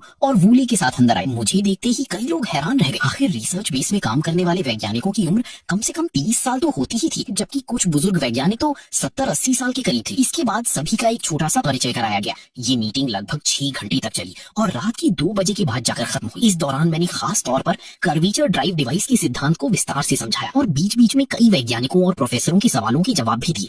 जैसे ही मीटिंग खत्म हुई पूरा हॉल जोरदार तालियों से गूंज उठा। कई वैज्ञानिक उत्साह में खड़े होकर जोश से चिल्लाने लगे। ऐसा लग रहा था मानो उनके अंदर फिर से नई उम्मीद जाग उठी हो। सभी विशेषज्ञों से विदा लेने के बाद मैं दरवाजे के पास रखे सुरक्षा बॉक्स से अपना मोबाइल वापस लेकर गेस्ट हाउस के कमरे में लौट आया। फोन ऑन करते ही मैंने देखा कि लिन छिंगशुए का मैसेज आया हुआ था। रात लगभग 11 बजे उसने सिर्फ एक छोटा सा मैसेज भेजा था, गुड नाइट। कुछ सेकंड सोचने के बाद मैंने मुस्कुराते हुए जवाब दिया, गुड नाइट, अच्छी सपने देखना। लेकिन अगले ही पल उधर से तुरंत रिप्लाई आ गया, वाह, हमारी बड़ी बिजी साहब को आखिरकार जवाब देने का समय मिल ही गया। मैंने पूछा, तुम अभी तक सोई नहीं? लिन छिंगशुए ने दांत भींच लिए। उसे कहाँ नींद आ रही थी? पूरे दिन मैंने उसे गुड मॉर्निंग के बाद एक भी मैसेज नहीं भेजा था। उसका मन बेचैन हो रहा था। उसने गहरी सांस लेकर खुद को शांत किया और जवाब दिया, नींद नहीं आ रही थी, रूममेट के साथ बातें कर रही थी। कोई दिक्कत है क्या? नहीं। तो फिर तुम कब सोने वाले हो? पता नहीं। फिर उसने थोड़ा नाराज होकर लिखा, घर के काम इतने ज्यादा हैं क्या? इतने बिजी हो कि पूरे दिन में मुझे एक मैसेज तक नहीं कर सकते? मैंने जवाब दिया, सुबह रिसर्च डेटा ठीक कर रहा था, दोपहर में अलग अलग विशेषज्ञों से मिलना पड़ा और रात को मीटिंग लेनी पड़ी। सच में बहुत व्यस्त था। अच्छा है। फिर असल में उसके मन में चल रहा था, अगर इतने ही बिजी हो तो मुझे मैसेज ही मत किया करो। लेकिन उसने ये बात लिखी नहीं। कुछ देर बाद उसने हिम्मत जुटाकर पूछा, पिछली बार मैं गुस्से में थी इसलिए पूछ नहीं पाई। शियाओयू, तुम 3 साल तक अचानक गायब क्यों हो गए थे? कम से कम मुझे एक वजह तो बतानी चाहिए। फिर उसे लगा कि शायद वो जरूरत से ज्यादा बेचैन दिख रही है, इसलिए उसने जल्दी से एक और मैसेज भेज दिया, हालांकि अगर तुम्हें लगता है कि मुझे बताने की जरूरत नहीं है तो रहने दो, वैसे भी हमारा कौन सा कोई रिश्ता है। उसके मन में बस यही चल रहा था, बदतमीज शियाओयू, 3 साल तक बिना बताए गायब रहा, फिर भी मैं उससे ठीक से बात कर रही हूँ, अब तो कम से कम वजह बता दे। मैंने थोड़ी देर बाद जवाब दिया, छिंगशुए, क्या हम इस बात को छोड़ नहीं सकते? ये पढ़ते ही लिन छिंगशुए का मन किया कि फोन ही फेंक दे, लेकिन उसने खुद को शांत किया और छोटा सा जवाब भेजा, ओ ठीक है, फिर रहने दो, मैं सोने जा रही हूँ। मैंने तुरंत पूछा, क्या तुम नाराज हो गई? ये देखकर उसके होठों पर हल्की मुस्कान आ गई। उसने सोचा, चलो ये लकड़ी का टुकड़ा पूरी तरह बेकार तो नहीं है। फिर उसने जवाब दिया, नहीं, मैं आप जैसे बड़े साहब से नाराज होने की हिम्मत थोड़ी करूंगी, क्या पता फिर से 3 साल के लिए गायब हो जाऊं। मैं कुछ देर चुप रहा, फिर गंभीरता से लिखा, ऐसा दोबारा कभी नहीं होगा। 3 साल पहले सच में मजबूरी थी, लेकिन मैं वादा करता हूँ अब कभी बिना बताए कहीं नहीं जाऊंगा। मैंने धीरे से कहा, मैं तुम्हारा कौन सा खास इंसान हूँ जो तुम्हें हर बात बताऊं? लिन छिंगशुए ने तुरंत जवाब दिया, क्या हम अच्छे दोस्त नहीं है? मैं हल्का मुस्कुराया, सिर्फ अच्छे दोस्त, उससे ज्यादा कुछ नहीं हो सकते। कुछ सेकंड बाद लिन छिंगशुए ने बेबस होकर अपना माथा पकड़ लिया, गया काम से। ये लड़का सच में गया काम से। मैं इतनी साफ बातें कर रही हूँ फिर भी इसे समझ नहीं आ रहा मैं क्या कहना चाहती हूँ। आखिर में उसने हार मानते हुए कहा, छोड़ो, मुझे नींद आ रही है, तुम भी जल्दी सो जाओ। ठीक है, गुड नाइट। इसके बाद कई दिनों तक दोनों ऐसे ही कभी कभार बातें करते रहे, लेकिन मेरे लिए रिसर्च के इस बेहद थकाने वाले काम के बीच लिन छिंगशुए के मैसेज ही सबसे सुकून भरे पल बन गए थे। 10 दिन बाद क्योटो यूनिवर्सिटी की मिलिट्री ट्रेनिंग लगभग खत्म होने वाली थी। उसी समय मोबे रिसर्च बेस सालियों की गूंज से भर उठा। इन 10 दिनों में हम सब दिन रात लैब में बंद रहे थे। सिर्फ एक ही मकसद था, हमारे सामने मौजूद इस मॉडल को सफलतापूर्वक चलाना। अगर ये मॉडल काम कर गया तो इसका मतलब था कि मेरी थ्योरी सही थी। एक बुजुर्ग वैज्ञानिक उत्साहित होकर बोले, अगर ये सफल हुआ तो आज का दिन इतिहास में लिखा जाएगा। दूसरे प्रोफेसर ने भावुक होकर कहा, जिंदगी में पहली बार मैं कर्वेचर ड्राइव को सच होते देखने वाला हूँ। ये सुनते ही कमरे में मौजूद सभी लोगों की नजरें मेरी तरफ घूम गईं। अगर 10 दिन पहले मैंने सबको अपने ज्ञान से प्रभावित किया था, तो अब मैंने अपनी मेहनत और जुनून से उनका दिल जीत लिया था। मैं मुस्कुराया और बोला, अभी तारीफ बाद में कर लेना, पहले पहला इग्निशन टेस्ट शुरू करते हैं। प्रोफेसर ये जियांग वो थोड़ा चिंतित होकर बोले, शियाओयू, चाहो तो आज आराम कर लो, टेस्ट कल कर लेंगे। मैंने सिर हिलाया, नहीं मैं ठीक हूँ, टेस्ट अभी होगा। वे जानते थे कि मुझे कोई मना नहीं सकता, इसलिए चुपचाप एक तरफ हट गए। तभी एक रिसर्चर लाल रंग का स्टार्ट बटन लेकर आया। चीफ इंजीनियर चू, पहला इग्निशन आप ही कीजिए। मैंने गहरी सांस ली, बटन दबाने ही वाला था कि अचानक ये जियांगो की तरफ देखकर बोला, ये प्रोफेसर आप कर लीजिए, मुझे थोड़ा नर्वस महसूस हो रहा है। ये जियांगो हंस पड़े, अब मुझसे सीनियरिटी दिखा रहे हो, तुम इस प्रोजेक्ट के मुख्य डिजाइनर हो, इसलिए बटन भी तुम ही दबाओगे। मैंने गंभीर होकर सिर हिलाया, ठीक है तो मैं दबा रहा हूँ। पूरा कमरा एकदम शांत हो गया, सभी ने सांस रोक ली। अगले ही पल मैंने बटन दबा दिया, तुरंत कर्वेचर ड्राइव डिवाइस का मॉडल चालू हो गया। भारी मात्रा में बिजली मशीन के अंदर दौड़ने लगी। पूरा रिसर्च बेस लाल रोशनी से चमक उठा। लगातार अलर्ट की आवाजें गूंजने लगी। इग्निशन सफल, सिस्टम स्टार्ट हो रहा है। कर्वेचर इंजन चेंबर सक्रिय हो चुका था। आखिरी काउंटडाउन खत्म होते ही 100 किलो वजन का एक लोहे का गोला हवा से सीधे उस विशेष क्षेत्र में छोड़ा गया।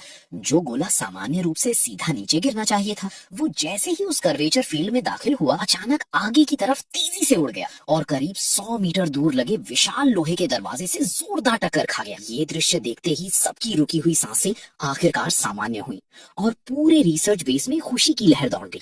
हम सफल हो गए, कर्वेचर ड्राइव सच में संभव है, हमने कर दिखाया। हर तरफ जश्न शुरू हो गया। कई वैज्ञानिक तो खुशी से एक दूसरे को गले लगाकर रोने लगे। ये जियांगो की आंखें भी लाल हो गई थी। उन्होंने अपनी पूरी जिंदगी इंजन टेक्नोलॉजी को समर्पित कर दी थी। उन्होंने चीन के लड़ाकू विमानों के इंजन विकास को शून्य से लेकर आज तक बढ़ते देखा था। उस सफर में कितनी मुश्किलें आई, ये उनसे बेहतर कोई नहीं जानता था। वो हमेशा चाहते थे कि उनका देश एरोस्पेस तकनीक में दुनिया के शिखर पर पहुंचे और आज उन्हें वो दिन दिन दिखाई दे रहा था। जश्न के बाद मैंने धीरे से सबकी तरफ झुककर कहा, ये सफलता आप सबकी मेहनत की वजह से मिली है। आगे का रास्ता अब आप सबको संभालना होगा। लेकिन जैसे ही मैंने सिर झुकाया, मुझे महसूस हुआ कि मेरा दिमाग भारी होता जा रहा है। मैं तुरंत समझ गया, पिछले 10 दिनों से लगातार काम करने की वजह से मेरा शरीर अब जवाब दे चुका था। मेरा शरीर हल्का हल्का लड़खड़ाने लगा। सबसे पहले यानगो ने मेरी हालत नोटिस की। वो तुरंत मेरी तरफ दौड़े। शियाओयू, क्या हुआ तुम्हें? असल में सुबह से ही उन्हें लग रहा था कि मेरी हालत ठीक नहीं है, लेकिन क्योंकि कर्वेचर ड्राइव मॉडल लगभग तैयार था, मैं केवल अपनी इच्छा शक्ति के दम पर खुद को संभाले हुए था। अब टेस्ट खत्म होते ही मेरे अंदर बची आखिरी ताकत भी टूट गई। मैं हल्की कड़वी मुस्कान के साथ बोला, लगता है मेरी बॉडी अभी इतनी मजबूत नहीं हुई। सिर्फ 10 दिन जागने के बाद ही ये हाल हो गया। मुझे अंदाजा था कि मैं बस ज्यादा थकान की वजह से बेहोश होने वाला हूँ। बस यही उम्मीद थी कि ज्यादा दिनों तक बेहोश न रहूं, वरना लिन छिंगशुए फिर से परेशान हो जाएगी। अपनी बची हुई आखिरी ताकत से मैंने ये जियानगुओ की तरफ देखा और धीमे से कहा, इस बार फिर आपको तकलीफ देनी पड़ेगी। अगले ही पल मेरी आंखें धीरे धीरे बंद हो गईं और मेरा शरीर आगे की तरफ गिरने लगा। धुंधली चेतना में मैंने ये जियानगुओ की घबराई हुई आवाज सुनी, जल्दी, कोई जल्दी आओ, इन्हें तुरंत मोबई मिलिट्री हॉस्पिटल लेकर जाओ। उधर क्योटो यूनिवर्सिटी के आसमान में अचानक 4 अत्याधुनिक लड़ाकू विमान तेज गर्जना के साथ उड़ते दिखाई दिए। उन 4 फाइटर जेट्स के बीच में एक भारी सैन्य ट्रांसपोर्ट विमान भी उड़ रहा था। आराम कर रहे छात्र तुरंत आसमान की तरफ देखने लगे। अरे, 4 फाइटर जेट एस्कॉर्ट कर रहे हैं, बीच वाले विमान में आखिर कौन है? या फिर कोई बहुत महत्वपूर्ण चीज ट्रांसपोर्ट हो रही है? इतनी सुरक्षा, जरूर कोई बहुत बड़ा मामला है। कुछ छात्रों ने तुरंत अपने फोन निकालकर वीडियो बनानी शुरू कर दी, लेकिन शांत स्वभाव वाले ट्रेनिंग इंस्ट्रक्टर अचानक सख्त हो गए। सभी लोग अपने फोन नीचे रखो, कोई फोटो नहीं लेगा, जिसने फोटो ली है तुरंत डिलीट करो। चारों तरफ डांटने की आवाजें गूंजने लगी। उसी समय कैंप के लाउडस्पीकर से मुख्य प्रशिक्षक की गंभीर आवाज सुनाई दी, सभी छात्र ध्यान दें, ब्रेक टाइम खत्म हो चुका है, तुरंत अपने फोन नीचे रखें। हालांकि किसी को अभी तक ये नहीं पता था कि ऊपर इतने सारे लड़ाकू विमान और ट्रांसपोर्ट एयरक्राफ्ट एक साथ क्यों उड़ रहे हैं, लेकिन एक बात सब समझ गए थे, देश में जरूर कोई बहुत बड़ा और महत्वपूर्ण घटना घट चुकी है। लेकिन हैरानी की बात ये थी कि या तो लोगों के फोन में मौजूद वीडियो भेजे ही नहीं जा रहे थे, और अगर किसी तरह भेज भी दिए जाते तो 1 मिनट के अंदर ही अपने आप डिलीट हो जाते। लिन छिंगशुए ने सिर उठाकर आसमान में गरजते हुए गुजर रहे लड़ाकू विमानों को देखा। पता नहीं क्यों अचानक उसके दिल में एक अजीब सी बेचैनी होने लगी। ली छियान ने तुरंत उसकी हालत नोटिस कर ली। छिंगशुए, क्या हुआ? तुम्हारा चेहरा इतना उतरा हुआ क्यों लग रहा है? कुछ नहीं, बस अचानक थोड़ा अजीब लग रहा है, थोड़ा आराम कर लूंगी तो ठीक हो जाएगा। हालांकि उसकी निगाहें लगातार आसमान में उड़ती उन फाइटर जेट्स पर टिकी हुई थी। 3 दिन बाद क्योटो मिलिट्री हॉस्पिटल के स्पेशल वार्ड में मुझे राजधानी के मुख्य सैन्य अस्पताल लाने के बाद ऊपर से सीधे आदेश जारी हुआ था। अस्पताल के लगभग सभी बड़े विशेषज्ञ डॉक्टरों को इकट्ठा कर मेरी जांच करवाई गई। इस वजह से सबके दिलों की धड़कनें बढ़ी हुई थी। लेकिन जब आखिरकार ये पक्का हो गया कि मैं सिर्फ अत्यधिक थकान की वजह से बेहोश हुआ हूँ और मुझे केवल आराम की जरूरत है, तब जाकर सभी ने राहत की सांस ली। उधर क्योटो यूनिवर्सिटी के मैदान में ली छियान ने पास बैठी लिन छिंगशुए से पूछा, छिंगशुए, बबल टी पीनी है? नहीं, मन बहुत खराब है, कुछ खाने पीने का मन नहीं कर रहा। तुम्हें हुआ क्या है? पिछले 3 दिनों से तुम लगातार खोई खोई सी हो। फिर ली छियान मुस्कुराते हुए बोली, कहीं ये वांगशु जी की वजह से तो नहीं? मैंने सुना है कि वो आज रात फ्रेशर्स पार्टी में तुम्हें प्रपोज करने वाला है। वो असली वजह नहीं है, लिन छिंगशुए धीरे से बोली। 3 दिन पहले मैंने उसे गुड मॉर्निंग भेजा था, लेकिन उसके बाद वो जैसे दुनिया से गायब ही हो गया। मैंने उसे इतनी सारी मैसेजेस भेजी, लेकिन एक का भी जवाब नहीं आया। ऐसा लग रहा है जैसे वो फिर से गायब हो गया हो। उधर क्योटो मिलिट्री हॉस्पिटल में जब 2 बुजुर्ग प्रोफेसर आपस में बहस कर रहे थे, तभी अस्पताल के बेड पर लेटे हुए मेरी उंगलियां हल्की सी हिली। इसके बाद मैंने धीरे धीरे अपनी आंखें खोली। मैंने बगल में खड़े ये जियानगुओ और वांग वेमिन को देखा और कमजोर आवाज में पूछा, मेरा फोन कहाँ है? ये जियानगुओ तुरंत सोफे से उछलकर मेरे पास आ गए। उनके चेहरे पर खुशी साफ दिखाई दे रही थी। वो जल्दी से बाहर की तरफ चिल्लाए, शियाओचू जाग गया, डॉक्टर जल्दी आइए, मरीज को होश आ गया है। मैंने दोनों को इतना उत्साहित देखकर हैरानी से सोचा, मैं बस सोकर उठा हूँ, इतना उत्साहित होने की क्या बात है? फिर मैंने दोबारा कहा, आप दोनों में से कोई मेरा फोन ला दीजिए। और हाँ, मैं कितने दिनों तक बेहोश रहा? ये जियानगुओ ने तुरंत सिर हिलाया और मेरा फोन मेरी तरफ बढ़ाते हुए बोले, 3 दिन। मैंने तुरंत फोन ऑन किया। स्क्रीन खुलते ही ढेर सारे मैसेज सामने आ गए। सब लिन छिंगशुए के थे। गुड नाइट, क्या तुम पूरी रात नहीं सोए? तुम कहाँ हो? शियाओयू, क्या तुम फिर से गायब होने वाले हो? अब तक जवाब क्यों नहीं दिया? मैं तुम्हें आखिरी आधा घंटा दे रही हूँ, अगर जवाब नहीं दिया तो जिंदगी भर बात नहीं करूंगी। शियाओयू, तुम बेवकूफ हो, ये आखिरी मौका है, जवाब दो। तुम आखिर हो कहाँ? मैं तुमसे नफरत करती हूँ। इसके बाद मेरे दोस्त दोस्त का मैसेज था। भाई जरूरी खबर, 2 दिन बाद हमारी यूनिवर्सिटी के फ्रेशर्स फंक्शन में स्टूडेंट यूनियन का वाइस प्रेसिडेंट लिन सीनियर को प्रपोज करने वाला है। तुम्हारे घर का काम खत्म हुआ या नहीं? मैंने जल्दी से क्लास ग्रुप भी खोला। आज रात हमारे डिपार्टमेंट की फ्रेशर्स पार्टी है। सभी छात्रों को एंट्री टिकट के साथ ऑडिटोरियम में आना होगा। टिकट संभाल कर रखें और जिन छात्रों ने परफॉर्मेंस तैयार की है वे आज रात अच्छा प्रदर्शन करें और हमारी क्लास का नाम रोशन करें। ये सारी बातें पढ़ने के बाद मैंने तुरंत सिर उठाया और कमरे से बाहर जा रहे डॉक्टरों को जल्दी से आवाज दी। मैंने जल्दी से डॉक्टरों को आवाज दी। वो क्या मैं आज ही अस्पताल से डिस्चार्ज हो सकता हूँ? डॉक्टर कुछ बोलते उससे पहले ही ये जियान गुओ और वांग वेमिन दोनों एक साथ मेरी तरफ देखने लगे। शियाओ छू, डॉक्टर ने तुम्हें आराम करने के लिए कहा है ना, तुम आज ही डिस्चार्ज होकर क्या करने वाले हो? ये जियान गुओ ने आगे कहा, अगर आज रात होने वाली सेलिब्रेशन पार्टी में शामिल होना है तो हम तुम्हें व्हील चेयर पर भी वहाँ ले जा सकते हैं। या मेरी मानो तो मत ही जाओ। डॉक्टर भी मेरे सामने आकर बोले, मिस्टर चू, अगर आप आज डिस्चार्ज होना चाहते हैं तो उसमें कोई समस्या नहीं है, लेकिन क्या आप ये गारंटी दे सकते हैं कि आधे दिन के अंदर आपका शरीर ठीक तरह से रिकवर हो जाएगा? मैंने बिना हिचक जवाब दिया, मैं गारंटी दे रहा हूँ। फिर मैंने वांग वेमिन और ये जियान गुओ की तरफ देखकर पूछा, सेलिब्रेशन पार्टी का शेड्यूल क्या है? वांग वेमिन बोले, कार्यक्रम ग्रेट हॉल में होगा, शाम 7 बजे शुरू होगा, करीब 7:30 बजे मुख्य नेता आएंगी, भाषण और सम्मान समारोह होगा, कार्यक्रम 8 बजे खत्म होगा, उसके बाद जियांगशान की गेस्ट होटल में डिनर पार्टी शुरू होगी। मैंने तुरंत फोन में यूनिवर्सिटी फ्रेशर्स पार्टी का समय देखा, वो रात 8 बजे शुरू होने वाली थी। मैंने पूछा, जियांगशान के होटल से हमारी यूनिवर्सिटी कितनी दूर है? ये जियान गुओ ने जवाब दिया, बहुत पास है, लगभग 10 मिनट। ये सुनते ही ये जियान गुओ अचानक चौंक पड़े। शियाओ चू, तुम कहीं वापस यूनिवर्सिटी जाने की सोच तो नहीं रहे? तुम्हारी अभी ये हालत है, क्या तुम सच में संभाल पाओगे? मैं हल्की मुस्कान के साथ बोला, कोई बात नहीं, बस आप दोनों मुझे उठाने में मदद कर दीजिए और हाँ, मेरे लिए कुछ खाना भी मंगवा दीजिए। खाना खाने के बाद मैं रिकवरी एक्सरसाइज शुरू कर दूंगा। आज रात सेलिब्रेशन खत्म होने के बाद मैं आप लोगों के साथ डिनर नहीं करूंगा, बस मेरे लिए एक गाड़ी तैयार करवा दीजिए, मैं सीधे यूनिवर्सिटी वापस जाऊंगा। डॉक्टर ने हैरानी से पूछा, लेकिन आज ही वापस जाने की इतनी जिद क्यों? डॉक्टर ने कहा है कि सिर्फ 2-3 दिन आराम कर लो, आखिर इतनी जल्दी किस बात की है? मैंने गहरी सांस लेकर बेबस चेहरे से कहा, क्योंकि मेरा घर लुटने वाला है।